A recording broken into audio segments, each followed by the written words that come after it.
साथियों नमस्कार, मैं हूं पंकज कुमार और स्वागत करता हूं आप तमाम साथियों का शिक्षा सलाह चैनल पर।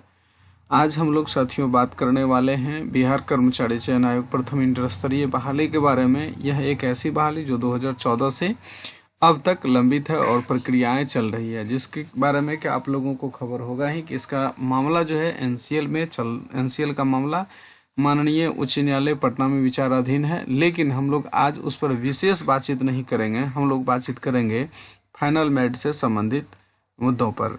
तो चलिए हम लोग स्टार्ट करते हैं और आपसे रिक्वेस्ट है कि अगर अब तक इस चैनल को सब्सक्राइब नहीं किया तो प्लीज़ इस चैनल को सब्सक्राइब कर लीजिए। और देखिए बातें साथियों ये है कि जो अभी तक का शाम तक का जो न्यूज आ रहा है, इससे यही दिख रहा है, साफ स्पष्ट हो रहा है कि इसको लेकर के रिजल्ट को लेकर के जो है ना, फाइनल मेरिट से संबंधित रिजल्ट को लेकर के एक तरह से कहिए तो कई तरह की बातें सामने आ रही है। यानी कहा जाए, मोटे तौर पर कहा जाए इसको, जिसमें राजनीति की जा रही है। अब किस प्रकार की राजनीति की जा रही है आप इसको समझिएगा जरा सा, कि कुछ व्यक्ति, जैसे कि आपने देखा कि माननीय विधायक जो संदीप सौरभ जी हैं, उन्होंने इस मामले को विधानसभा में उठाया, ये बात क्लियर है। अब देखिए कौन नहीं चाहता था कि ये मामला जो है हाईलाइट हो, विधानसभा में उठाया गया। लेकिन अब वो जो मामला उठा ये कहीं न कहीं स्टूडेंट के फेवर में था। लेकिन अब इस पर भी कुछ वैसे व्यक्ति हैं जो सवाल खड़ा कर रहे हैं कि नहीं, उनको लेकर जो है आरक्षण के मामले को लेकर के, जैसे उन्होंने कहा हैंडीकैप को लेकर के आरक्षण की बातें की, तो कुछ छात्रों का कहना कि नहीं ये चीज़ें अब गलत किया गया। अब जरा सोच के देखिए कि आखिर बात अब किस पर किया जाए। आरक्षण पर बात नहीं किया जाए, फाइनल मेरिट पर बात नहीं किया जाए, एनसीएल पर बात नहीं किया जाए, तो मामला आखिर है क्या? कहीं न कहीं मामला जो फंसा हुआ है कोर्ट में वो एनसीएल को लेकर के ही तो फंसा हुआ है ना। तो एनसीएल क्या था? एनसीएल भी तो एक प्रकार का रिजर्वेशन है। बात है ये है। अब उसके बाद ये है कि अब कुछ मैं नाम लेना नहीं चाहूँगा, लेकिन आप लोग समझ जरूर जाइएगा कि किन के बारे में मैं बता रहा हूँ।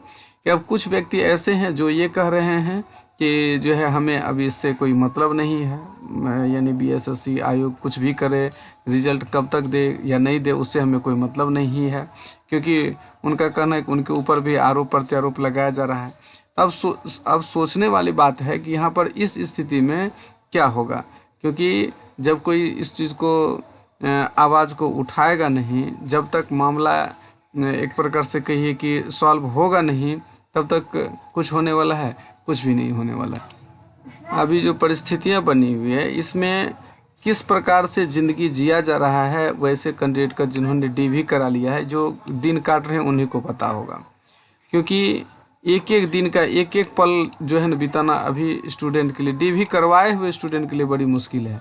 जबकि उनको ये पता है कि लगभग मानिए एक प्रकार से तो 95% उनकी नौकरी पक्की है, फिर भी उनके लिए दिन काटना मुश्किल हो रहा है। ऐसा क्यों हो रहा है?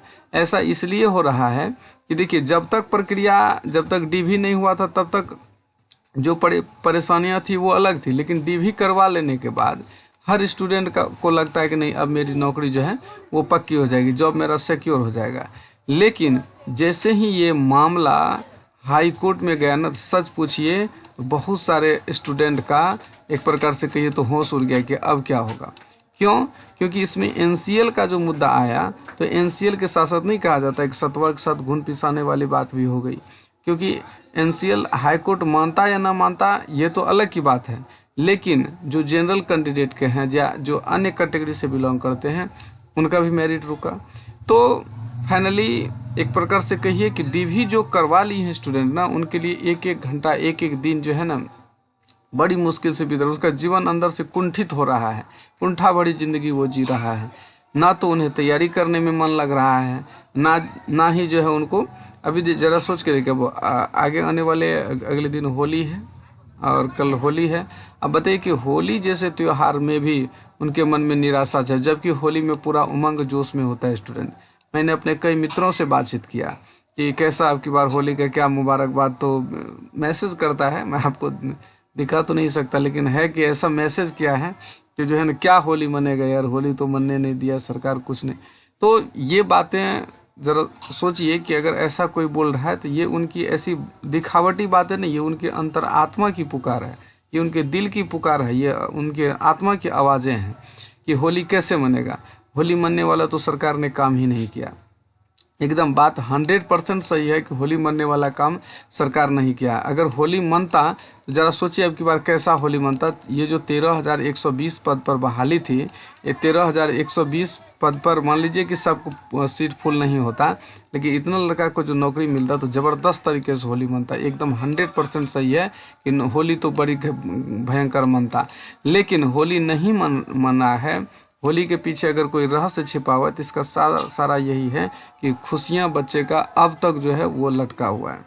वो काफ़ी परेशान है कि कब फाइनल मेरिट हो। और अब जैसा मुद्दा आप लोग देख रहे हैं कि ये जो तरह तरह का बयानबाजी, तरह तरह का जो भी चीज़ें आपको सोशल मीडिया में या यूट्यूब में आप देख रहे हैं तरह तरह चैनल के माध्यम से, तो इसमें कहीं न कहीं दिख रहा है बहुत सारे स्टूडेंट इसमें डर रहे हैं कि हो सकता है राजनीति का शिकार ना हो जाए, मामला हाई कोर्ट में और सीरियस ना हो जाए।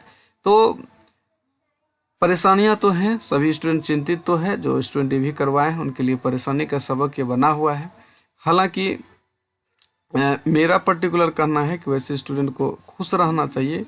खुश इसलिए रहना चाहिए, खुश रहने का रीज़न ये है कि अगर मान लीजिए जैसा कि आपने लेटर में देखा, सारा जो भी चीज़ें वायरल हुई उसमें आपने देखा कि 2014 वाले जो CGL की बहाली थी उसमें दोनों प्रकार के NCL को वैलिड किया गया है।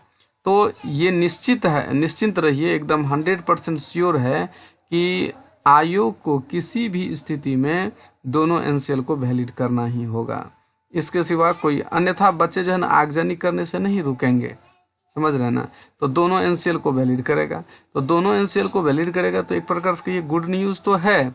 अब ये चीज़ें स्टूडेंट देखना चाहता है ये सूचना पट पर कि BSSC का जो सूचना पट है उसमें ये खबरें आ जाए कि दोनों NCL को वैलिड किया गया। ठीक है, साथ ही जब NCL वैलिड किया जाएगा तो फिर फाइनल मेरिट में देरी क्या, फाइनल मेरिट भी एकदम जल्द से जल्द आ जाना चाहिए।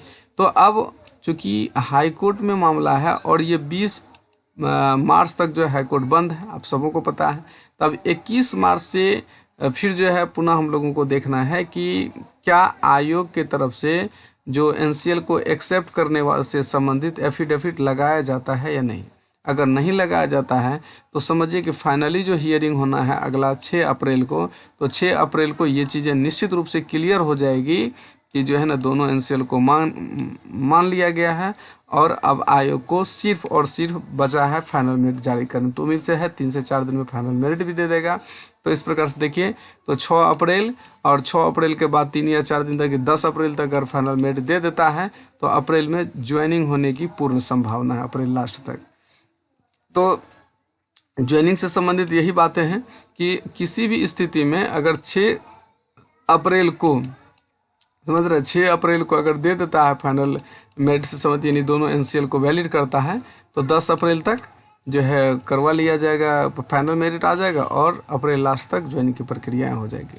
तो ये छात्रों के लिए एक बहुत ही अच्छी खबर है। तो चलिए साथियों, इस वीडियो में इतना ही। उम्मीद करते हैं कि ये वीडियो आपको पसंद आया होगा।